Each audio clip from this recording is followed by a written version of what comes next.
Setting up your meeting for Facebook Live. Loading.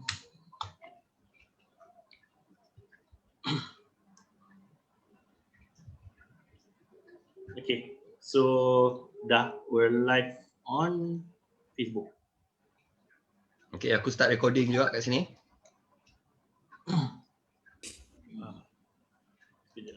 Okay, serius.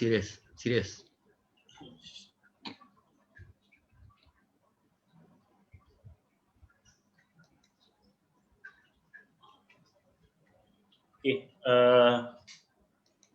Bismillahirrahmanirrahim. Assalamualaikum warahmatullahi wabarakatuh. Selamat datang kepada semua penonton malam ni. Bersama kami bertiga adalah dua tetamu undangan untuk malam ni, untuk membicarakan tentang tajuk malam ni, iaitu darurat perspektif undang-undang dan ekonomi. Okay, dua tetamu kita ni ialah saudara Aidil Khalid. Terima kasih saudara Aidil kerana sudi bersama kami malam ni. Thanks Aidil joining. Saudara Kausar Rosmal yang juga penulis untuk The Outlook Asia dan Chief Editor untuk The Outlook Asia, sebuah portal ekonomi. Selamat datang dan terima kasih saudara Kausar Rosmal. Okay. So hari ni cerita hangat dekat Facebook. Pastilah tentang darurat ni lah. Dia dekat timeline tu macam-macam berkeceramuk orang punya info, orang punya pendapat dan sebagainya. So mainly dia ada tiga, yang aku nampak dia ada tiga pendapat besar tentang apa itu darurat. Pertama dia of course lah, bila sebut darurat je orang duk fikir macam masa zaman tok nenek kita dulu, darurat semua perintah berkurung, ada apa orang kata tentera, helikopter berterbangan dan sebagainya. Satu lagi ialah darurat di mana darurat politik, iaitu segala perkara lain jalan macam PKPB ataupun PKP ke, tetapi dia ialah berbentuk darurat politik di mana dia ada gencatan politik untuk kestabilan supaya kerajaan dapat melaksanakan apa yang dia nak buat. Okay, dan nombor tiga dia ialah orang kata ni YDPA take over dengan bantuan KSU dan juga penjawat awam untuk mentadbir kerajaan. Okay, kita start off dengan benda tu saja. Apa orang kata malam ni, kalau tak silap malam ni ataupun mungkin esok kita akan tahu apa bentuk darurat tu lah. So kita tak nak spekulasi apa benda ke. So malam ni kita ambil ketiga-tiga perkara tu dan kita bincangkan dalam bentuk perspektif undang-undang dan ekonomi. Okay, untuk kickstart kita punya orang kata perbincangan ni, yang pertama sekali untuk semua yang menonton, anda boleh bertanyakan soalan di ruangan komen. Silakan untuk bertanyakan soalan. Okey, saya akan kickstart untuk soalan pertama saya, iaitu kepada saudara Aidil Khalid. Okey, Aidil, ini soalan aku. Okey, daripada perspektif undang-undang dan perlembagaan, apakah keadaan pandemik sekarang adalah di antara perkara-perkara yang boleh diadakan darurat? Dan pada pandangan kau, adakah keadaan sekarang cukup untuk diadakan darurat? Ya, dia bila kita bercakap pasal darurat ni, dia satu istilah yang digunakan dalam perlembagaan. Kita kena bezakan dengan istilah bahasa-basahan hari-harian kita. Kalau kita cakap darurat tu macam yang Jamali dah terangkan tadi, kita bayangkan seolah-olah macam zaman tok nenek kita, zaman rusuhan, zaman perang dan sebagainya. Tetapi sebenarnya kalau kita lihat kepada apa penggunaan istilah darurat dalam perlembagaan itu, perkara 150 dia memperuntukkan tiga perkara. Dia kata, kalau saya boleh bacakan, jika YDPA berpuas hati bahawa darurat besar sedang berlaku. So itu dia punya pembukaannya. Jika YDPA berpuas hati bahawa darurat besar sedang berlaku. Kemudian ditakrifkan apakah yang dimaksudkan dengan darurat besar itu. Pertama dinyatakan yang menyebabkan keselamatan. Jadi pertama yang menyebabkan keselamatan atau kehidupan ekonomi.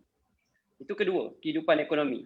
Yang ketiga, atau ketenteraman awam. Jadi 3 benda ni, keselamatan, kehidupan ekonomi atau ketenteraman awam. Di dalam persekutuan atau mana-mana bahagian terancam.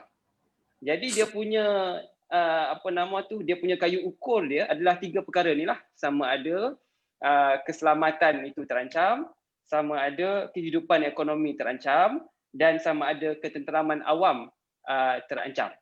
Dalam keadaan kita sekarang ni, kita melalui pandemik, kalau kita tengok the numbers itu memang menakutkanlah.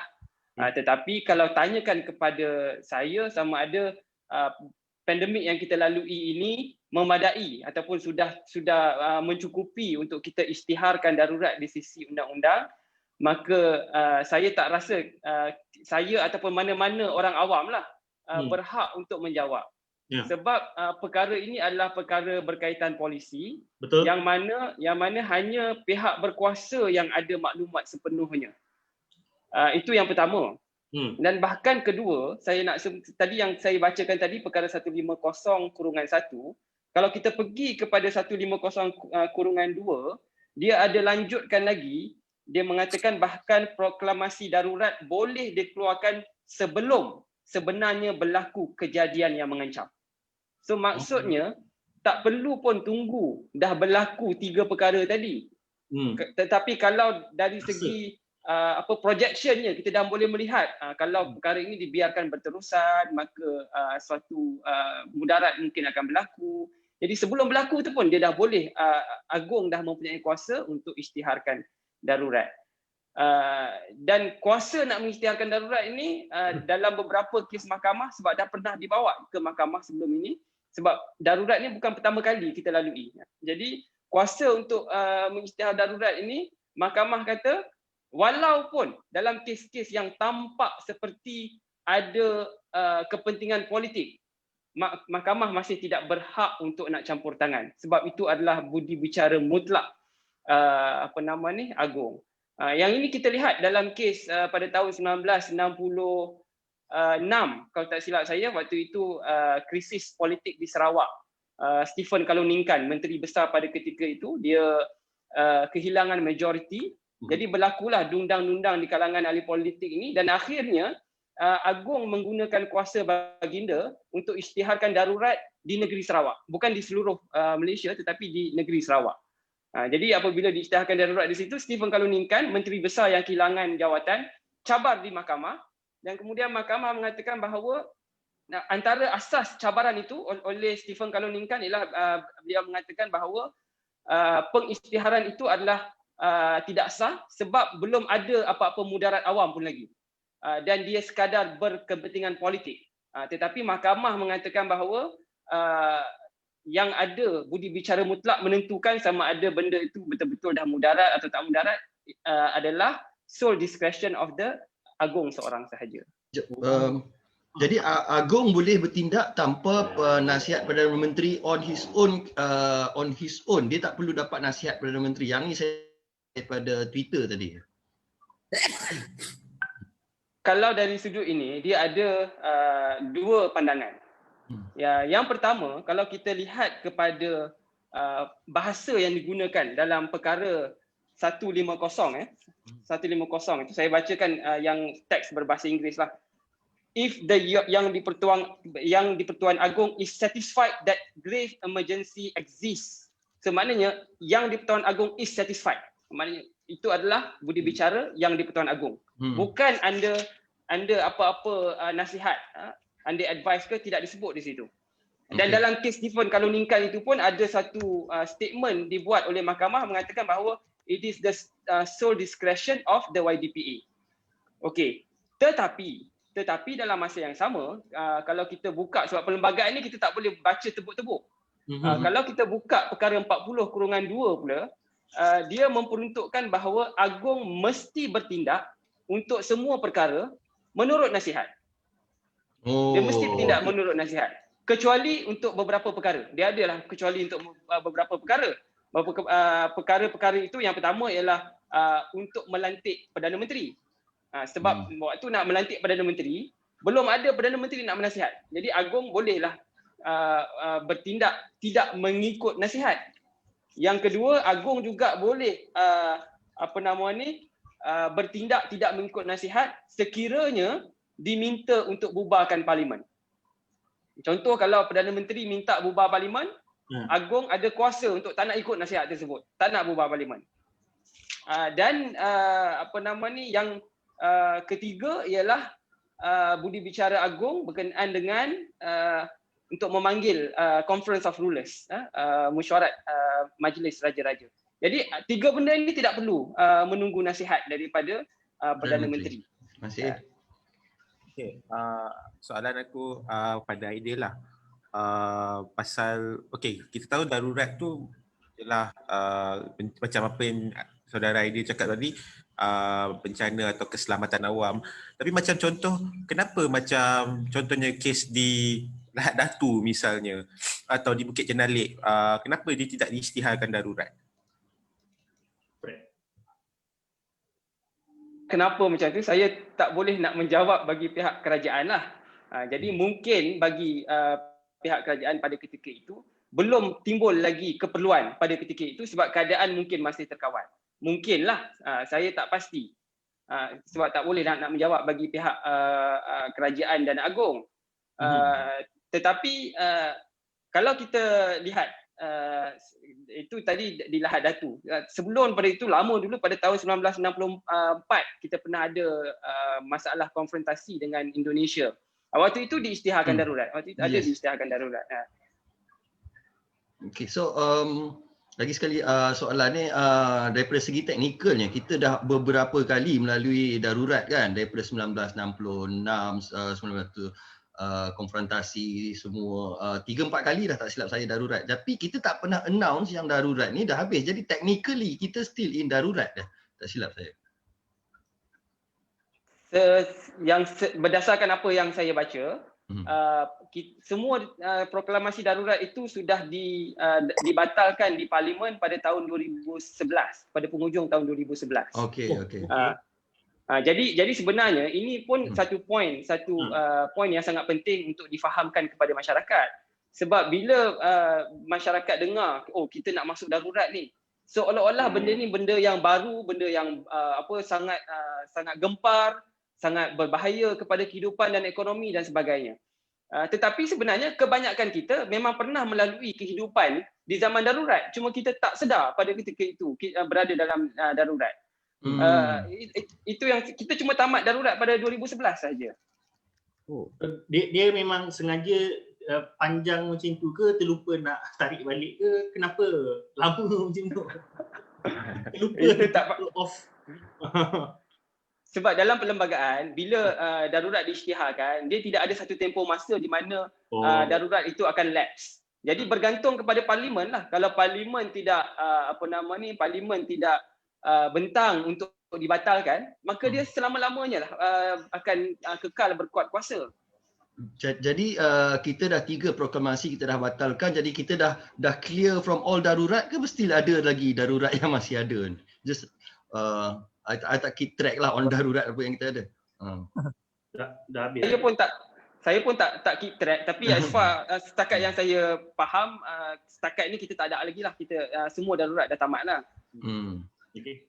So ni kita go on to Kausa on economy. Kausa ni katalah darurat yang bakal berlaku ni, apa orang kata berlaku macam betul-betul total lockdown lah, macam PKP lah basically, bukan benda baru pun. Apakah kesannya dan apakah efek-efek yang bakal kita nampak dari aspek ekonomi makro dan mikro? Macam mana tu Kausa kalau kita basically if we go into another lockdown, second lockdown? Okay, basically kalau kita go for second lockdown, ekonomi will crumble lah, memang ekonomi akan jatuh teruk. Sebab apa? Sebab memang simple, orang tak ada duit. Betul. So cumanya probability untuk apa orang kata kebarangkalian untuk berlaku total lockdown tu sangat rendah lah. So kerajaan takkan afford pun, tak mampu pun nak tanggung kalau dia buat lockdown. So before this dia boleh buat lockdown sebab apa? Sebab dia boleh bagi moratorium, dia boleh bagi PPN and everything. Okay. So walaupun kita tak tahu lagi apa kata darurat ni macam mana bentuk daruratnya. Cumanya kalau kita tengok berita hari ni ataupun kita tengok indeks ataupun kita tengok KLCI, mostly react negatively. Dia memberikan reaksi negatif. So kalau betul lah bukan darurat yang seperti mana yang kita bayangkan lah, yang total lockdown, walaupun darurat biasa, it bring uncertainty kepada pelabur-pelabur luar untuk masuk lah. Sebab apa? Sebab bila dia isytihar darurat ni, kita tak tahu puncanya apa. Okay, ada orang kata sebab COVID, tapi kalau kita ikut logik macam Aidil kata tadi, tak mungkin lah sebab COVID. So kemungkinan besarnya adalah sebab tak ada majoriti dalam kerajaan. Maknanya kerusi tak cukup. So kita pun dah nak bentang bajet 6 hari bulan lepas nanti. So kita ada lebih kurang 40 undian yang kita kena buat. Bukan kita kena buat lah, ahli parlimen kena buat untuk luluskan bajet. So bila tak lulus bajet, dia jadi susah lah. Saya pun tak pernah experience lagi masa tak lulus bajet ni macam mana. Sebab kita sekarang MP sekarang just nice, cukup-cukup. Jadi kalau kita nak bagi bajet pun kalau tak dapat 2/3 tak dapat. Atau tak dapat majoriti.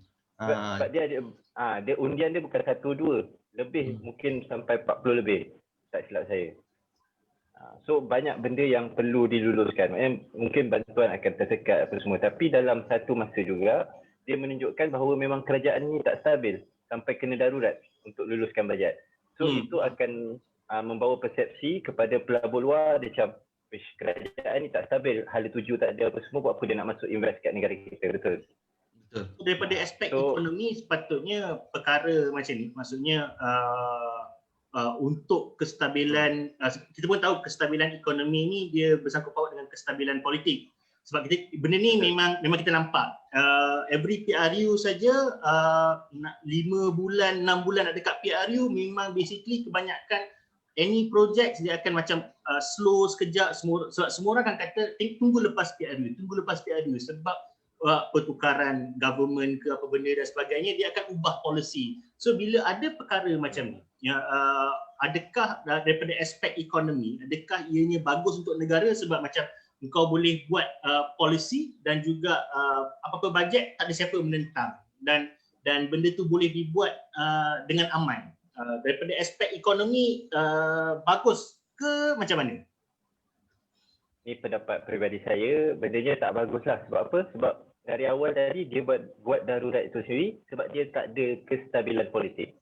Maknanya kita tahu, habis je darurat, still PRU kena pilih balik. It's the same game all over again. So benda ni dah berlarutan terpanjang, so why not investor tunggu je lah lagi 6 bulan, kita tengok macam mana. Sebab If that's the case lah ideal kan, macam contoh buat akta tak perlu dibahaskan ke, ataupun buat bajet tak perlu untuk dibentangkan kat parlimen dan sebagainya. From your point of view, undang-undang tu macam mana? Is it good ke, is it bad ke, is it good for this time around ke, tapi bad for, so macam mana? Bagi saya kita kena lihat benda ni, kita boleh lihat whether the glass is half full or half empty. So kita boleh tengok, dua kita boleh kata benda tu buruk, kita boleh kata benda tu baik. I would rather look at it dari sudut pandang yang positif lah, untuk pandang ke depan. Sebab kenapa? Soal kerajaan lemah, soal kerajaan tak stabil dan sebagainya, benda ini dah berada di lapangan, maknanya kita semua sedia maklum lama dah benda ni. Dan benda ini menyebabkan berlakunya berlega-leganya pelbagai spekulasi di kalangan masyarakat, seperti mana yang kita lihat 2-3 minggu lalu lah, apabila Anwar Ibrahim kata dia he has strong formidable numbers, kemudian dan kita tahu bagaimana perangai ahli-ahli parlimen ni. Dia pagi dia sign SD sokong orang ni, petang dia sign SD sokong orang ni. Jadi benda-benda ini sebenarnya lebih menyebabkan ketidaktentuan, dan lebih lagi lah kalau saya bukanlah pakar ekonomi, tapi kalau saya lah investor, saya merasakan benda ini lebih lagi menyebabkan saya takut untuk nak meletakkan invest duit dalam negara di mana kerajaannya at any time boleh collapse. Jadi sekiranya berlakunya darurat, dan kerajaan dapat distabilkan melalui darurat ini kerana ahli-ahli parlimen tidak boleh lagi dijual beli pada ketika itu sebab sign SD tidak lagi ada harganya pada ketika itu. Jadi sekiranya itulah jalan untuk kita stabilkan politik, maka why not? Kenapa tidak? Dan dari sudut pandang investor pun dari segi masa panjang, tidakkah itu lebih baik? Sebab kita akan dapat suatu kerajaan yang tidak lagi sentiasa dibayangi, ditakuti bahawa at any point of time sokongan dia yang dia cuma ada majoriti mungkin 2-3 majoriti saja di parlimen, at any time benda itu boleh dibeli oleh orang lain. So saya memang akui kemungkinan jika darurat itu diisytiharkan, mungkinlah for the first few months itu memanglah market mungkin akan jatuh dan sebagainya. Tetapi dari segi jangka masa panjang, jika pengisian darurat itu melalui ordinan-ordinan, polisi-polisi yang dapat sebenarnya memberikan suatu hala tuju yang jelas terhadap kepimpinan negara ini, saya rasa akhirnya kita akan dapat stabilkan dan kuatkan kembali ekonomi kita. Okey, jom. Nami. Tanya dulu Nami. Nami dulu. Okey. Tanya dulu. Adalah basically pasal sekarang ni kalau kita katakan pasal soal kepercayaan kepada Perdana Menteri dah hilang. Menurut apa yang dikatakan lah. So dia katakan tapi dalam satu hal lagi seorang pun kata yang ni tak ada majoriti juga. Jadi boleh tak yang di Pertuan Agong melantik orang lain tanpa persetujuan parlimen, melantik orang lain sebagai interim prime minister dan menubuhkan unity government macam tanpa belah bahagi parti lah. Maksudnya macam government tu dilantik berdasarkan unity government. Maksudnya tak kisahlah UMNO ke, DAP ke, Amanah atas budi bicara Agong lah. Katalah Agong nak pilih dia beberapa orang ni, lepas tu Agong buat satu tim, Agong bagi kat kita. Okay, korang jadi lead government. I think that's the question kan. Is that possible? Situasi darurat ataupun dalam situasi biasa? Darurat. Dia secara kalaupun bukan dalam situasi darurat, kuasa untuk melantik Perdana Menteri, kalaupunlah seseorang Perdana Menteri itu dikatakan telah hilang majoriti, maka persoalan timbul sama ada kehilangan majoriti dia itu telah dibuktikan secara jelas. So dia ada dua jalan. Pertama, tak semestinya kehilangan majoriti ini mesti dibuktikan dalam parlimen. Dia boleh dibuktikan di luar parlimen. Dan benda ni kita dah lihat banyak dah di Perak, di Sabah. Benda itu boleh dibuktikan di luar. Okay. Sekiranya benda itu berlaku di luar, maka dia adalah budi bicara dan kuasa mutlak Agong untuk nak terima atau tak nak terima bahawa kehilangan majoriti itu adalah suatu fakta. Sebab kita kena faham bahawa soal kehilangan majoriti ini is a fact that needs to be proved. So sekiranya benda itu berlaku di luar parlimen, benda itu belum betul-betul establish lagi. Jadi Agong berhak untuk kata saya baginda belum berpuas hati lagi dengan SD yang ditentangkan ini misalnya. Jadi Agong masih berhak untuk melantik siapa-siapa sahaja yang pada hemat baginda sebenarnya mempunyai majoriti. Sama ada hemat baginda itu tepat atau tak tepat adalah tak penting. Sebab itu adalah dalam perlembagaan istilah dia adalah discretion. Now, what happens, apa yang terjadi sekiranya Agong kata okey, walaupun dia dah kehilangan majoriti, pada hemat baginda dia masih ada majoriti. Apa yang berlaku kemudian ialah dalam kes ini Perdana Menteri itu perlu untuk urusan kerajaan dia perlu meluluskan beberapa akta dan sebagainya di parlimen. Seperti mana yang Kausar nyatakan tadi, yang terdekat ini ialah bajet. Jadi bajet tu by hook or by crook dia kena bentangkan di parlimen dan perlu mendapatkan kelulusan. Apa yang terjadi sekiranya tak dapat lulus bajet ialah hakikat bahawa Perdana Menteri tidak dapat meluluskan bajet itu sendiri adalah terjumlah sebagai vote of no confidence. Maksudnya tak perlu dah dia nak masukkan satu usul khusus untuk vote of no confidence. The fact that dia tak dapat pun itu dah sendirinya menunjukkan bahawa dia dah kehilangan majoriti. I see. Jadi pada ketika itu Perdana Menteri cuma ada 2 pilihan saja. Sama ada dia nak letak jawatan atau dia minta bubar parlimen. Jadi untuk mengelakkan benda ini, apa yang boleh dibuat ialah dia boleh prorog parlimen. Prorog parlimen ini maksudnya menggantung parlimen. Tetapi jika parlimen digantung, banyak urusan-urusan yang akan terbengkalai. Dia tak boleh luluskan bajet dan sebagainya. Jadi sebab itu perlu diisytiharkan darurat. Bila isytihar darurat dan parlimen prorog, maka pada ketika itu bajet boleh diluluskan tanpa perlu melalui undian. Tapi tak ada macam mana kalau check and balance masa darurat ni? Is there any check and balance besides kau boleh approve, but is there anything that can counter, katalah penyalahgunaan kuasa or something yang happen during darurat ni? Nauzubillah lah, but I'm just taking tak boleh darurat ni, it's just one side. So kalau any check and balance tak kalau dalam keadaan darurat ni? Keadaan darurat, kita kena faham darurat ni satu hal, gantung parlimen ni satu hal. Dia bukan benda yang kalau darurat confirm gantung parlimen. Sebab darurat ini di bawah perkara 150. Dia adalah dia punya perinciannya 150. Tapi gantung parlimen ini di bawah perkara 50. Jadi 55. Jadi dia dua topik yang berbeza. Jadi kita sebelum ini kita dah pernah menjalani darurat di mana parlimen tidak digantung. Jadi sekiranya darurat diumumkan tetapi parlimen tidak digantung, pada ketika itu kerajaan tetap answerable kepada parlimen. Jadi dia boleh mana-mana akta dan sebagainya masih boleh dibentangkan di parlimen untuk disoal jawab. Okey, Sah, cerita pasal bajet ni. Sebelum tu bajet yang nak tanya datang ni. Apa daripada aspek ekonomi yang engkau nampak ataupun langkah-langkah akta polisi, sebab ada yang kata pasal kembalikan moratorium dan sebagainya, apa yang boleh spur balik orang kata kita punya ekonomi sekarang? Apa yang kau rasa government patut buat yang belum dibuat?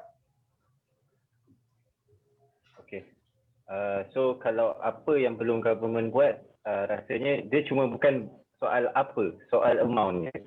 So contohnya macam bantuan Prihatin Nasional. So contoh dia bagi 1,006 masa PKP yang awal. So dia buat tambahan BPN 2.0.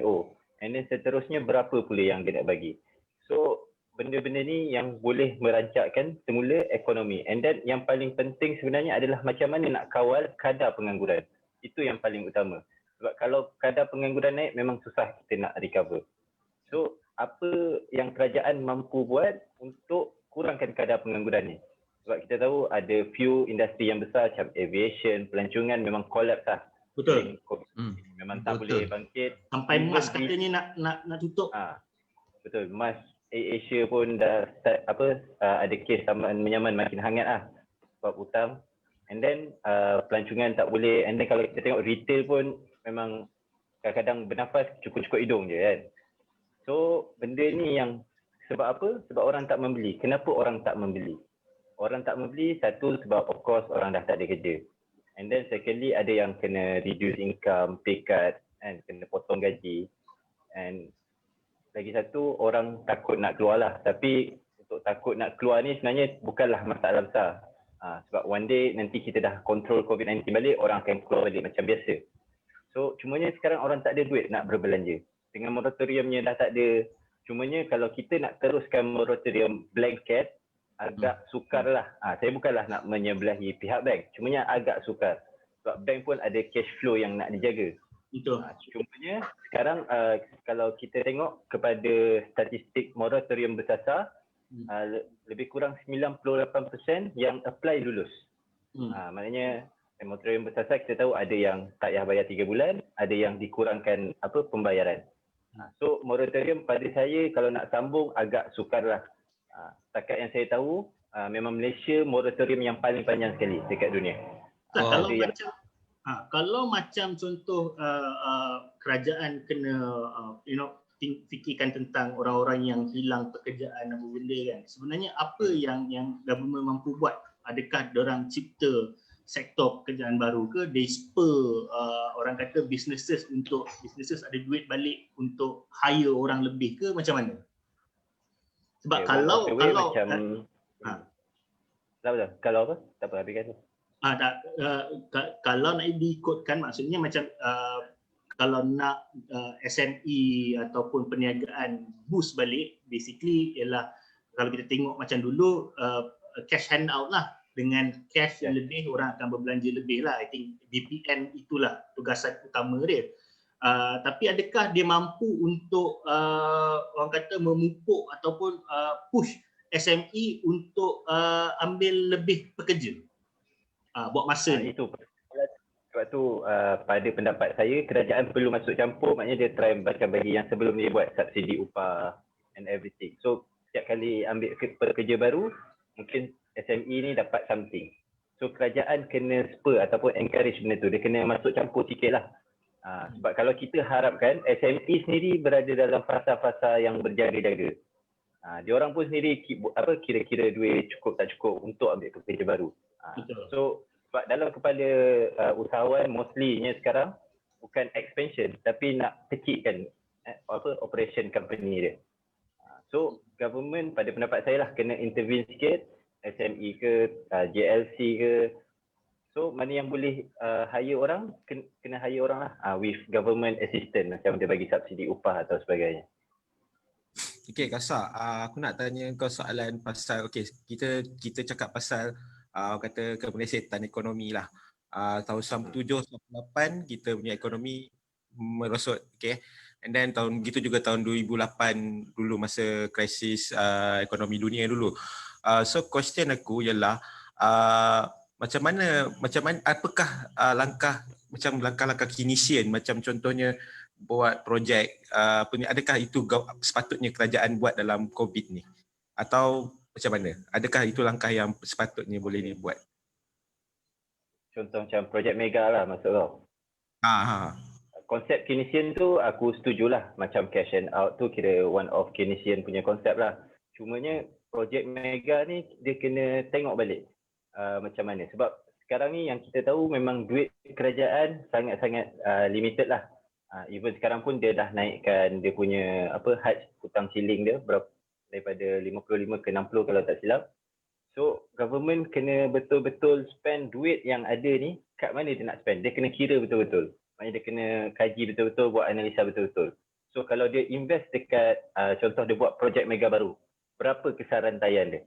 Kalau dia bagi cash and out, berapa kesarantaian dia? So ini kerja government lah. Cuma saya bagi komen, maknanya dia nak kata projek mega tu bagus tak, nak kata tak bagus pun tak. Sebab kita kena buat kira-kira dia. Sebab dia perlu, sebab sekarang kita tahu kalau COVID naik, kita kena tengok juga keperluan KKM. Perbelanjaan KKM for sure meningkat banyak gila. Betul. So mana priority government? Dia yang buat senak sekarang ni sebab aku rasa kebanyakan ramailah rakyat yang rasa kita ni dalam keadaan start stop tau. Start stop. Macam hari tu masa lockdown kita anggaran kita negara rugi 2.4 billion one day. Aku baca tadi. So kalau benda ni even half lockdown, we are losing 1 billion one day. Half lockdown lah, estimate lah lebih kurang. We are losing that much one day, and tak nampak jalan keluar. Yang tu yang masalahnya, uncertainty from this case makin naik. So I don't know, but coming back to darurat ni, nak tanya Aidil balik, sorry. In terms of darurat ni, kita tak tahu lagi pelaksanaan dia macam mana, and kita tak tahu spesifik dia lagi macam mana. But is there like something yang bukan zaman tok nenek kita darurat kena ada lockdown, but is there many types ke of darurat? Sorry kalau soalan ni repetitif, I ada orang tanya tadi. What type of darurat do we have? Darurat politik, darurat kuasa, macam mana kita we can go about? Jenis darurat. Perlembagaan dia tidak sebab sekarang ni yang banyak di berlega-lega dibincangkan ialah sama ada ini darurat politik ataukah darurat kesihatan kan. Tapi dalam perlembagaan dia tidak spesifikkan sesuatu darurat itu sama ada dia disebabkan politik ke ataupun kesihatan dan sebagainya. Dia selagi mana dia memenuhi 3 kriteria tadi, iaitu bahawa keselamatan, ketenteraman awam, satu lagi apa tadi? Ekonomi, kehidupan ekonomi. Tiga benda ni selagi mana dia memenuhi, dia mengancam 3 perkara ini, jadi dia tak kira lah sama ada sebab politik ke, sebab kesihatan dan sebagainya. Tetapi kalau kita lihat fakta ataupun kronologi yang berlaku pada hari ini, saya melihat dia ada perkaitan di antara kesihatan dan politik juga. Sebab peningkatan kes yang berlaku sekarang ini ialah, kalau kita tengok, kita tak boleh nafikan dia bermula dekat sebab pilihan raya dekat Sabah. Lepas habis pilihan raya, lepas pilihan raya kat Sabah, diorang berkempen kat sana, balik kat sini dan sebagainya, tak ikut SOP. Jadi selepas itu memang nombor meningkat mendadak. Jadi dan perkara ini seolah-olah dilihat hendak diulang semula, cuma dalam peringkat yang lebih besar, dalam peringkat nasional pula. Itu yang kalau Perdana Menteri hilang majoriti, takkan kita nak buat, bukanlah takkan, adakah kita nak buat pilihan raya semula di peringkat kebangsaan dalam keadaan di mana kita dah melihat apa yang berlaku di Sabah. Jadi dia bercampur dua-dua ni. Keperluan untuk kita mengelakkan. Sebab kalau seperti saya bagi contoh tadi, kalau misal kata Tan Sri Muhyiddin tidak dapat majoriti untuk luluskan bajet, dia 2 pilihan saja. Sama ada dia nak lepaskan jawatan dia itu, yang mana kalau dia lepaskan jawatan dia itu, orang yang take over tu pun tak ada majoriti juga. Betul. Jadi it's all over again. All over again. Ataupun at the end of the day, untuk bubar parlimen. Jadi kalau bubar parlimen, isu keselamatan timbul. Jadi saya rasa dia memang perkaitan di antara keselamatan dengan kesihatan dengan politik. Coming back, adakah lockdown kita ini akan menjadi seperti tok nenek, zaman tok nenek kita dulu dan sebagainya? Yang itu kita kena tunggu perincian lah. Dia sebab kita pun pertamanya darurat ni tak confirm pun lagi. Belum confirm. Kita cuma dengar, baca daripada berita. Itu yang pertama. Betul. Dan kalaupun diisytiharkan darurat nanti, dia tak akan terus isytihar dan kita tak akan terus tahu perinciannya. Dia macam pengisytiharan PKP lah, PKPB lah, PKPD lah. Menteri bagi pengumuman, besok lusa baru kita dapat dia punya perinciannya. Jadi pada ketika itu barulah kita tahu. Jadi tapi kalau kita lihat trend bagaimana kabinet sekarang ini menjalankan tugas dan sebagainya, saya rasalah kemungkinan tidaklah kita akan ada suatu perintah berkurung dan sebagainya, kecuali lah mungkin dekat zon merah dan sebagainya yang memang banyak kes. Tapi saya tak rasa kita akan pergi ke peringkat sampai strict lockdown, curfew dan sebagainya tu. Mungkin lah, susah sangat. Ekonomi pun jatuh teruk saya rasa. Betul. Ada kawan tanya, dia kata kalau berlaku darurat ni apa akan jadi pada pekerjaan. Dia kata dia pun lambat masuk. Saya rasa yang tu pun kita terpaksa tunggulah. Sebab macam yang kami bincangkan awal tadi ialah darurat ni, satu kita pun belum tentu darurat yang macam mana. Dan kita pun tak rasakan, saya rasa antara dalam kita 5 orang ni pun kita tak merasakan ia sampai darurat yang macam zaman tok nenek kita. Rasanya kita pun tak rasa ia akan sampai ke tahap tu lah, benda tu di sini. Dan saya rasa darurat ni lebih kepada untuk mendapat kestabilan negara buat masa ni. Dan okey, Adil, dia bila tadi ada satu perkara muncul, orang kata terbit dekat kepala ni. Dia kalau macam dalam keadaan sekarang, bila dia kata okey, katalah kalau darurat tu ialah berbentuk darurat politik lah, basically tak ada boleh dibuat. Adakah benda ni kalau ada pembangkang dia nak halang atau suarakan, dia kata benda ni tak ada, tak puas hati, adakah benda tu satu kesalahan akan jadi salah tak di bawah undang-undang ni? Menentang YDPA, of course lah orang akan politicize lah, tapi adakah dia jadi kesalahan undang-undang? Ya, dia akan bergantung kepada pengisian darurat itu nanti. Sebab apabila darurat diproklamasikan, dia perlu diikuti dengan beberapa sama ada akta kalau parlimen yang meluluskan, atau kalau parlimen digantung, ordinan. Jadi berdasarkan ordinan dan akta inilah baru kita tahu apa yang boleh buat, apa yang tak boleh buat. Tetapi kalau misal kata dalam kes kita ini, kita misal katakan dia adalah darurat kerana kesihatan dan juga sedikit-sedikitlah kerana politik, saya tak fikirlah dia akan sampai meluluskan undang-undang yang sedemikian. Tetapi sekiranya diluluskan suatu ordinan yang mengatakan bahawa kebebasan untuk mengkritik tak boleh dan sebagainya, maka undang-undang itu berkuat kuasa walaupun dia bercanggah dengan perlembagaan. Sebab itu salah satu kesan daripada darurat ialah kuasa eksekutif kerajaan dia berhak untuk melaksanakan sesuatu polisi ataupun undang-undang yang tidak mematuhi peruntukan perlembagaan. Itu ialah sebab kenapa bahkan itu sebenarnya adalah intipati darurat. Sebab dia nak memberi kuasa kepada kerajaan persekutuan untuk menguruskan mudarat tersebut. Contohnya, saya bagi contoh. Dalam perlembagaan, kita ada sesetengah perkara dia jatuh bawah bidang kuasa negeri. Persekutuan tak boleh kacau. Sesetengah perkara dia jatuh bawah bidang kuasa persekutuan. Negeri tak boleh kacau. Tetapi ada setengah perkara yang persekutuan dan negeri dia berkongsi. Misalnya dalam isu kesihatan lah. Kalau kita ingat lagi, sebab di bawah perlembagaan isu kesihatan ini dia dikongsi bersama. Negeri pun ada kuasa, persekutuan pun ada kuasa. Jadi kalau kita ingat lagi waktu zaman PKP dulu, PKP yang awal-awal dulu, dan apabila kerajaan persekutuan memutuskan untuk dia nak melonggarkan PKP, nak buka ekonomi pada bulan Mei kalau tak silap saya, pada ketika itu negeri Selangor tak setuju. Dia kata Pinang tak setuju. Dia nak SOP dia sendiri pada ketika itu. Jadi benda ini menyebabkan kesukaran untuk kerajaan menangani pandemik ini apabila kita ada banyak negeri dan negeri masing-masing nak ada their own say. Jadi kalau diisytiharkan darurat, benda ini jelas. Negeri kena ikut persekutuan. I see. Ada suatu soalan. Soalan dia rasanya berkenaan dia tentang ekonomi tapi dia berkenaan dengan kontrak. So either of you can answer lah. Dia tanya yang bertanya ni Akhir Nusi. Dia tanya, Assalamualaikum Bang Jamali, mohon tanya Peguam Aidil ataupun Kausar berkenaan bagaimana dengan insurans jika insurans kita jika darurat nanti. Dia akan efek tak pada insurans yang kita bayar ke apa benda tu? Is that a valid question? Kausar ke?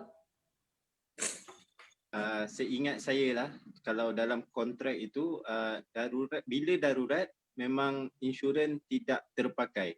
Maknanya polisi itu tidak terpakai. Cumanya saya pun sendiri pun keliru dengan istilah darurat sekarang sebab kita sampai 2011 baru darurat tamat, betul?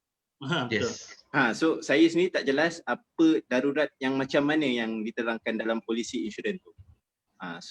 Mungkin juga saudara Aidil boleh terangkanlah. Dia kena bergantung kepada masing-masing polisi insurans tersebutlah, sebab kita kena teliti betul-betul terms insurans tersebut. Dan bahkan kalau kita nak pergi lebih luas lagi, bukan sekadar insurans, biasanya mana-mana kontrak pun dia akan ada satu clause yang mengatakan kalau berlaku bencana bencana alam dan sebagainya yang di luar jangka, maka perjanjian itu akan akan terbatal, tidak terpakai. Jadi benda tu memang biasanya ada, tetapi dia bergantung sebab dia bukan semua kontrak akan ada clause itu, tapi biasanya standardnya memang ada. Jadi kalau ada, maka bolehlah digunakan klausa itu untuk mengatakan okey, tidak lagi terikat dengan kontrak tersebut.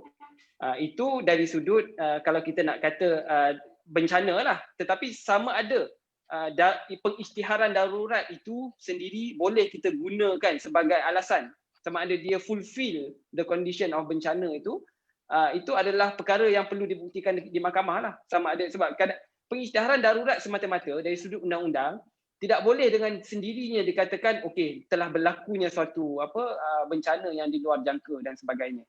Dia perlu dibuktikan. Itu satu. Yang kedua, selain daripada darurat ini, sekarang pun dalam tempoh sebelum darurat ini pun, dalam tempoh PKP ini pun kerajaan baru sahaja menguatkuasakan. Dia luluskan dah lama dah tapi baru digazetkan. Akta special measures untuk mengurangkan kesan COVID-19 ini. Dan salah satu daripada peruntukan akta tersebut ialah dalam tempoh berkuat kuasanya akta tersebut, mana-mana pihak tidak boleh disaman ataupun dibankruptkan dan sebagainya, ataupun tidak boleh dihalau daripada kalau dia tenant untuk tenancy itu tidak boleh dihalau dalam tempoh tersebut walaupun dia breach, walaupun dia melanggar peruntukan kontrak tersebut.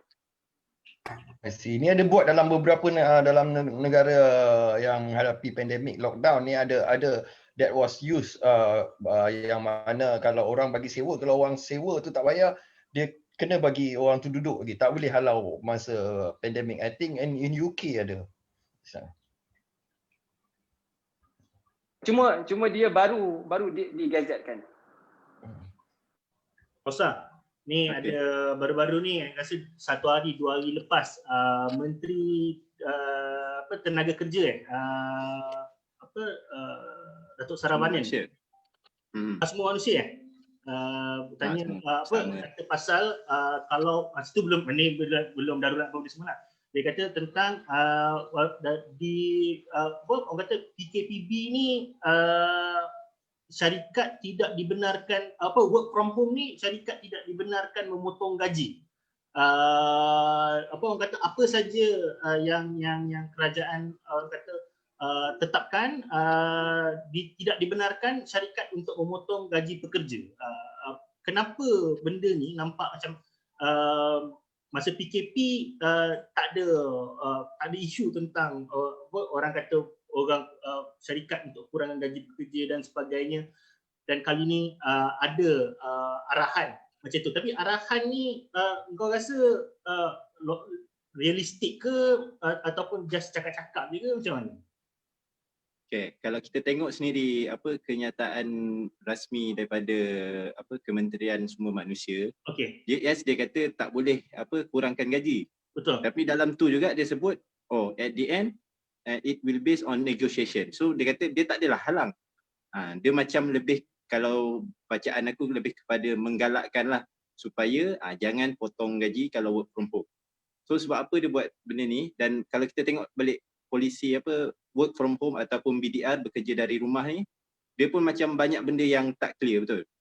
So kenapa company kena BDR tapi mall boleh buka apa semua kan?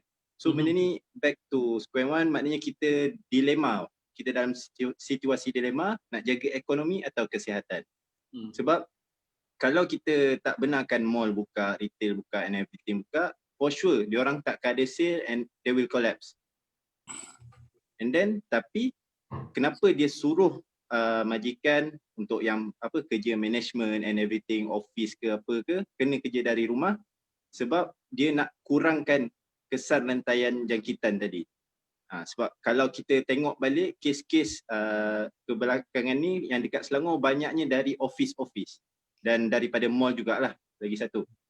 So at least dia boleh kurangkan yang dekat office punya jangkitan, kalau dia tak boleh kurangkan yang dekat mall. So tu contohlah, sebab kalau kita ikut logik, orang pergi mall at least all the time they can wear the mask. Tapi kalau orang pergi office ni, kita nak expect dia pakai mask 8 jam, mungkin dia tak akan pakai lah. Mungkin ada masa dia terlepas ataupun cuai, ataupun memang susah lah nak jumpa orang yang boleh pakai 8 jam, kecuali frontliners. So benda ni macam dilema. So berbalik kepada tadi, adakah patut kerajaan paksa majikan ni suruh bayar gaji penuh? So tu aku tak sure boleh paksa atau tak dari segi undang-undang, tapi memang kerajaan perlu sarankan. So memang tak boleh potong gaji. Sebab apa? Sebab yalah, kita moratorium pun dah habis apa semua. So kalau potong gaji it will be even worse lah. Dan alasannya macam pelik lah, sebab work from home, so kena potong gaji. Lain lah kalau dipotong gaji sebab sales down ke apa, itu benda perkara yang lain. Ini sebab dia kerja rumah, kita suruh dia potong gaji. Dan kenapa kerajaan suruh orang bekerja dari rumah? Sebab macam contohlah, saya ambil contoh kes isteri saya. Kerja dia kerja admin lah, kerja bukan yang kerja production kat kilang, tapi still kena pergi office. Sedangkan masa PKP, lepas tu sebulan lebih, masa tu boleh je work from home. Even sekarang pun masih perlu datang office sebab polisi tak clear and everything. So maknanya majikan kat Malaysia ni kebanyakannya agak suka menekan pekerja lah. Ada peluang nak Yes. tekan je dia suka tekan. Memang tekan habis. Majoritinya lah. Kita kata semua tapi majoritinya. Kalau ada peluang nak tekan, dia akan cuba tekan. Sebab tu kerajaan kena masuk campur juga. Tapi nampak macam kita tak ada long term solution lah. Sorry. Macam tak ada long term solution sebab benda ni kita rasa mungkin dulu kita rasa COVID ni 3-4 bulan. Lepas tu 5-6 bulan. Ni dah setahun.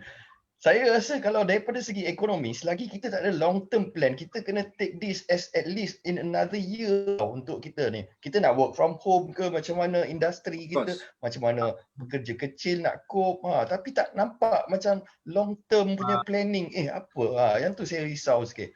Do you see what is advisable Kausar dalam menangani? Katalah COVID ni is another 1 year lah. And I think memang lagi another 1 year. It's impossible nak habis pun. In less than that. Kalau tanya, aku nak tambah je sikit soalan tu. Soalan tu soalan yang relevan, yang berkait. Sekarang ni macam dah nak masuk suku, dah masuk suku 4 dah pun daripada 2020 ni. Kita punya KDNK makin menguncuk. So vaksin katanya vaksin dapat hujung tahun depan. So kita boleh tahan lagi dari segi ketahanan ekonomi kita ni. Macam mana? Okay.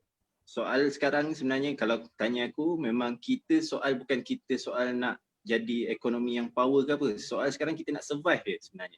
Yes. Even negara-negara lain pun at the same situation, diorang hanya fikir nak survive je.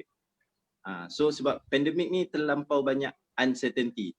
Sebab the last pandemic yang kita pernah hadap, manusia pernah hadap pun 100 years ago lah, which is the Spanish flu. So benda ni terlampau banyak uncertainty dan macam Khalid cakap, dia kata mungkin setahun lagi. Kalau tanya aku, mungkin lagi 3 ke 5 tahun. Sebab kalau ada baca somewhere, kalau kita nak achieve herd immunity pun, maknanya kita nak ada immunity, semua orang dah kena lah maknanya. Siapa yang hidup-hidup, yang mati-mati. Bahasa kasarnya macam tu lah. Itu pun 2-3 tahun lagi. Nak ada vaksin lagi lama. Mungkin 5 tahun, 6 tahun, 10 tahun. Sebab memang sangat sukar lah nak ada vaksin dalam tempoh setahun 2. Betul. Kita nak proses tu sangat sukar. Dah ada vaksin, ada persoalan untuk mass production pula. Mampu ke nak mass productionkan vaksin tersebut? So banyak lagi benda yang uncertain. So macam saudara Khalid kata tadi, memang patutnya kerajaan ada plan macam mana jangka masa panjangnya untuk hadapi COVID-19 ni. Cumanya kalau kita tengok polisi kerajaan sekarang agak banyak tidak menentulah, asyik ubah. Dia banyak ubah. Dia reaktif ikut keadaan sekarang. Betul. Dia tak menentu tu satu lagi ialah macam rasanya tak ada kalau macam kita buat apa-apa perkara, ini dalam media lah yang selalu orang amalkan lah. Dia ada sediakan beberapa press statement tau. Kalau jadi benda macam ni, ini press statement yang keluarkan. Kalau jadi benda macam ni, ini press statement. Kalau benda macam ni, ini press statement. So dalam keadaan macam ni, rasanya macam kita ni macam sentiasa go with the flow. Kita bila kita tidak ada ready benda, maksudnya even masa PKP awal tu, 3 bulan tu slow down everything. Maksudnya kita dah ada, kalau jadi PKPB macam ni. Kalau jadi perkara yang ni macam ni. Jadi perkara ni macam ni. So tapi rasa macam tak ada benda tu sebab bila jadi benda tiba-tiba macam contoh PKPB ni. Keluar satu perkara kata ekonomi semua okey, lepas tu tiba satu hari lagi keluar lagi arahan lain, keluar lagi arahan lain, so dia jadi haywire tau dekat situ tau. Betul, saya setuju benda tu dan sepatutnya lah pada pendapat saya daripada bulan 3 sampai bulan 10 lebih kurang 7 bulan sepatutnya kerajaan dah belajar lah macam mana nak handle pandemik. At least they know how to handle. Kalau dia tak mampu nak sediakan jangka masa panjang pun dia tahu handle. Itu yang penting. Sebab dia jadi haywire. Orang tak mampu nak buat keputusan kan. Macam contoh PKPB kan. Tak tahu berapa lama and then sekejap boleh ni, sekejap tak boleh tu. Kita faham lah dia terlampau reaktif. Tapi sepatutnya dengan pengalaman 7 bulan ni dah tak sepatutnya macam ni lagi. Macam tak belajar. Mungkin sebab Kau rasa Dil, dia macam sebab, tak belajar. dia sebab government busy dengan nak seimbangkan politik sampai tak boleh nak fokus kat benda ni ke macam mana? Mungkin jugalah. Sampai jadi macam tu. Kau rasa lah, dia macam luar undang-undang sikit lah. Mungkin pendapat peribadi kan. Adil, aku nak campur kat situ ya. Aku nak campur sikit je. Because sekarang yang aku tengok dekat Indonesia, dekat Thailand, this is what is worrying us. Polarization. Kita duk polarize, and kalau kita pergi darurat ni, it doesn't mean we are safe. Kalau lagi satu pihak tu asyik nak fight and tiap hari nak bagi semua orang marah, it still won't create I mean on the surface memang kita darurat ni selamat, tapi kalau kau tengok social media, which I am memang kerja social media, which I'm seeing is orang ramai marah. Although they memang peace, but I think there must be something like reconciliation ke something where we must come together instead of what's happening at other countries. Are there any mediation dalam segi perlembagaan ke untuk kita satukan pihak-pihak bertelagah ni? Okay, you may be the opposition but you have a role to play, something like that. What is your personal idea towards this? Tu pertama nak jawab sekali lah ni soalan Jamali tadi. Mungkin kemungkinan tu betul lah, kita sebagai rakyat ni kita tengok dan kita boleh menanggap lah bahawa apabila seseorang Perdana Menteri tu dia tidak kukuh kedudukannya dari sudut politik, jadi dia pening sebab dia perlu tangani dua perkara sekaligus. Dalam pada negara dilanda pandemik, dalam pada dia perlu uruskan juga sokongan dia. Jadi kalau benda ini dapat diselesaikan melalui jalan darurat, maka dia dapat fokuskanlah kepada isu pandemik yang sedang kita hadapi ini. Dan apabila darurat itu diisytiharkan, kalau kita melihat balik kepada zaman 1969 dulu kan, kita bila isytihar darurat kita ada Mageran. Dan dari Mageran itulah timbulnya, ketika zaman darurat itulah timbulnya banyak polisi-polisi yang kita lihat sehingga ke hari ini banyak memberi impak yang positif. Antaranya rukun negara, antaranya dasar ekonomi baru, dan bahkan saya ingat lagi saya pernah berpeluang berbincang dengan Tan Sri Aziz Rahman yang duduk dalam Mageran dulu kan. Beliau mencerita waktu itu dia masih muda lagi, dan beliau ceritakan kepada saya bahawa itu adalah tempoh kehidupannya yang dia rasa paling enriching, paling fulfilled dari sudut kariernya. Sebab dia kata dia begitu banyak dia merasakan dia banyak menyumbang kepada pembinaan negara bangsa. Hari ini dia tulis satu undang-undang, Mageran dengan tim dia hari ini tulis satu undang-undang, besok terus berkuat kuasa. Tidak perlu dibahas-bahas, tidak perlu lagi berpolemik-polemik, terus jalankan, terus implementasi. Jadi dari satu sudut memang benda itu adalah benda yang baik, sebab dalam keadaan negara ini semua orang ingin bersuara, semua orang ingin memberikan pendapat, semua orang ingin membangkang, dan semua orang ingin menjerit seperti mana kita lihat kat parlimen lah. Diorang bukan berbincang, bukan berbahas, they shout, menyalak dan sebagainya. Dalam keadaan seperti itu, sedangkan kita sedang menghadapi suatu musibah yang sangat besar. Jadi mungkinlah penyelesaiannya ialah kita perlukan suatu ketegasan dari sudut itu, di mana kalau nak menyalak lah, tapi polisi terus berjalan. Ya? Jadi saya melihat itu. Kita boleh menggunakan peluang, kita boleh lihat ini sebagai suatu peluang untuk kita sebenarnya reset banyak perkara.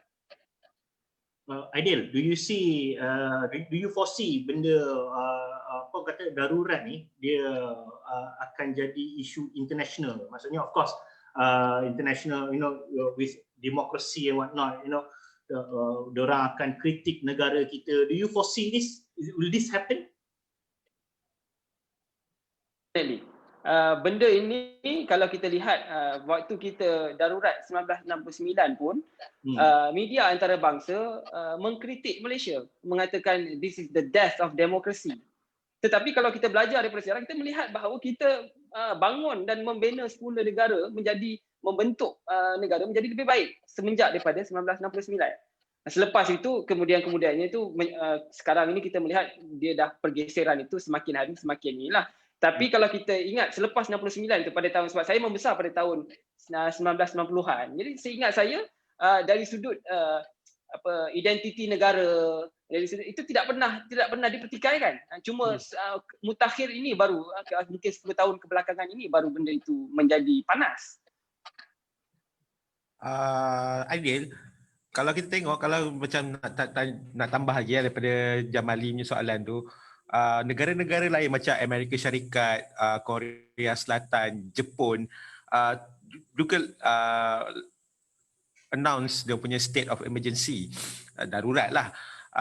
Kenapa saya rasa benda tu sebenarnya semua orang maklum. Kalau saya tak rasa kalau ada pengkritik luar pun nak kata macam ini the death of democracy apa semua. Tapi kita faham sebab dalam keadaan sekarang ni adalah keadaan yang krisis COVID lah. Jadi soalan aku ialah adakah kita buat ni, adakah macam tu, kalau kata kita buat darurat ni, adakah ada jalan lain selain darurat? Kalau katakan macam nak buat pilihan raya pun mungkin orang kata tak popular, tapi macam Singapore boleh buat pilihan raya, Korea Selatan boleh buat pilihan raya, New Zealand boleh buat pilihan raya, even US pun lagi seminggu lagi akan buat pilihan raya. Mungkin kita kena buat cara lain lah, macam mail-in ballots ke, ataupun undi macam manalah, macam mana sekalipun, tapi at least benda tu selesai. Itu salah satu pilihan lah kalau betul kita merasakan bahawa kita bersedia untuk berhadapan dengan PRU semula. Itu pun satu pilihan lah. Dan seperti yang dibuktikan di negara-negara lain, dia tidak menjadi hal pun dalam tempoh COVID ni. Dia jadi isunya apabila kita dalam negara kita ni di Sabah tu terbukti di mana ahli-ahli parlimen tidak ikut SOP dan benda itu menyebar dengan begitu cepat. Itu memang satu pilihan. Bahkan saya ingat saya baca posting Dr. Mazhar. Dr. Mazhar mengatakan bahawa mungkinlah sekiranya kita adakan PRU dalam tempoh ini, PRU itu akan jadi lebih bersih dengan syarat pihak KKM kena keluarkan SOP yang sangat ketat di mana larangan untuk berkempen dan sebagainya. Jadi kalau nak kempen pakai online saja, tak boleh nak pergi jumpa rumah ke rumah, kampung ke kampung. Jadi pada ketika itu tak boleh bagi beras ya? dia. Tak boleh bagi beras, tak boleh dan sebagainya. Bagi duit. Macam mana? Transfer, online transfer. Transfer lah. Terus, sorry. Tak adalah. Semua saya tertarik juga dengan pandangan Dr. Mazhar itu. Kalau betul lah kita dapat adakan pilihan raya dalam tempoh pandemik ini dengan SOP yang begitu ketat, maka mungkinlah kita akan melihat satu betul-betul level playing field di kalangan semua parti. Sebab sebelum ini parti yang banyak duit yang boleh bayar dan sebagainya, dia akan ada kelebihan itu. Okay. Anything else, Nami? Khalid? Kau mute, Khalid. Kau mute. Thank you Aidil, thank you Kauta, very good input. Ya. Sudi lah kalau lain kali nak masuk lagi. Ya, kalau ada kata-kata akhir daripada Kausa dan Aidil, mungkin Kausa last nak bagi apa-apa last pandangan tentang ini, ataupun mungkin tentang ekonomi ke macam mana? Tentang ekonomi mungkin tak ada sangat lah. Mostly orang dah tahu pun apa yang kerajaan patut buat, iaitu teruskan bagi bantuan lah. Cumanya kita sebagai rakyat, kita jangan biar kerajaan ataupun bukan kerajaan lah, biar ahli politik yang tak pandai, jangan kita jadi tak pandai. Itu cuma sedikit nasihat saya lah. Maknanya contoh, maknanya kita tak perlu ikut jejak diorang. Kita jangan kelang kabut. Kita tenang sikit, and then jangan, kalau boleh jangan bawa ke jalanan lah. Sebab memang dah membuktikan benda-benda berkumpul ni menyebabkan penyebaran COVID-19. So kita jangan jadi tidak pandai seperti mereka. Biar mereka je yang tidak pandai. Rakyat kita yalah, aku tak nafilah, ada kemungkinan orang turun ke jalanan, tapi dekat Malaysia ni mungkin sukar sikit lah. Sebab kalau apa-apa pun susah-susah boleh balik kampung and everything kan. Dengannya dekat Twitter dah ada yang ajak ke jalan. Ada. Dekat Twitter memang dekat Twitter sentimen ni telah dinaikkan lah. Dah Maknanya, amplify macam tanya 200 nak kali. ke jalanan ke apa semua kan. Tapi kalau tengok reaction netizen 50-50 lah. Masih ramai yang relevan. Maknanya dia kata okey, tak apa, kita tahu benda ni tak betul ke tak elok ke apa, tapi kita jangan jadi macam tu juga. Kita jangan jadi punca benda tu jadi lebih teruk. Tapi kat Twitter ni memang Kita lain nak pemimpin yang sebab bagus kita- tapi kita pun tak bagus. Dekat Twitter FB ni tak mental, nampak langsung ben- orang ajak ke jalan ni. Tapi dekat Twitter lain Ah. juga dia punya Twitter ni memang mental. Benda ni belum announce pun lagi. Belum apa lagi. Aku dah baca tweet. Aku macam mana aku nak berniaga besok. Habislah kalau darurat. Habislah darurat. Nak makan babi lah apa semua. Mental babe. Mental. Belum announce lagi. Belum apa lagi. Dah nak makan babi. Sabarlah dulu satu persatu. Ya, Sorry lawak sikit ya. Tapi ini yang aku nampak. Setuju lah. Kita jangan jadi too reaktif macam government lah. Yes. Macam ahli parlimen. Tapi itulah tu yang tadi yang kita sebenarnya tak biaya macam yang part yang tu lah. Kalau aku pun berharap macam government kalau darurat yang dapat ketenangan sedikit, please prepare. Kalau jadi senario ni apa nak buat, jadi senario ni apa nak buat, Yeah. jadi senario ni apa nak buat. It's so tiring to live in a start-stop punya environment. Nak buat benda ni, sangkut pula, boleh ke lepas ni? Especially those yang banyak kerja-kerja dia terlibat dengan groundwork kan. Nak jumpa orang ataupun buat kelas ataupun buat apa benda seminar dan sebagainya kan. Macam, ini stop lagi, kejap lagi, bila nak sambung dan sebagainya kan. It's too tiring benda tu kat situ kan. Let's hope whatever decision that the government makes or our yang di-Pertuan Agong makes, the government would be more ready lah dekat situ. So Aidil, any last words Aidil from you? Nak ulang semula lah, nak tekankan bahawa pertamanya darurat ni belum benda yang pasti lagi. Dia cuma dilaporkan oleh berita. Jadi kita tunggulah pengumuman rasmi jadi atau tak jadi. Tapi kalau punlah jadi darurat ini, kita ada pilihan sama ada kita nak lihat dia sebagai a glass full or a glass half empty. Kita ada pilihan nak lihat positif atau negatif. Dan istilah yang masyhur yang selalu orang quote, dia katakan bahawa even the Romans suspend democracy during times of war. Jadi pada ketika tempoh-tempoh yang musibah dan sebagainya, kadang-kadang kalau semua orang nak membangkang jadi masalah juga negara kita. Cuma kalaulah akhirnya kita menjurus ke arah darurat, harapannya ialah bahawa Perdana Menteri dapat pertamanya kecilkanlah kabinet. Tak perlulah, sebab kita tahu dia kabinet dia besar sebab apa? Sebab dia negotiation, dia nak bagi kat parti supaya dia dapat ni. So kecilkan kabinet, kurangkan politikus, lebihkan pakar dan ahli dalam bidang untuk betul-betul menetapkan polisi yang dapat mengurus negara. Very wise. Okay. So 5:10:40.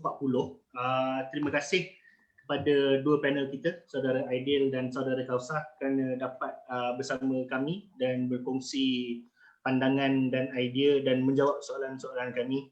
Semuanya profesional.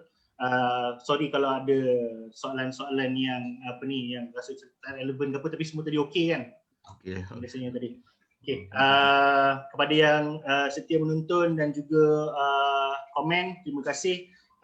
Saya ingat hari ni dia akan hangat sebab akan banyak soalan. Rasanya macam soalan-soalan yang kita sediakan tu dah cukup power. Orang dah tak dapat nak tanya apa-apa. Dapat penjelasan. So anyway, terima kasih banyak. Assalamualaikum warahmatullahi wabarakatuh. Selamat malam semua. Terima kasih. Assalamualaikum.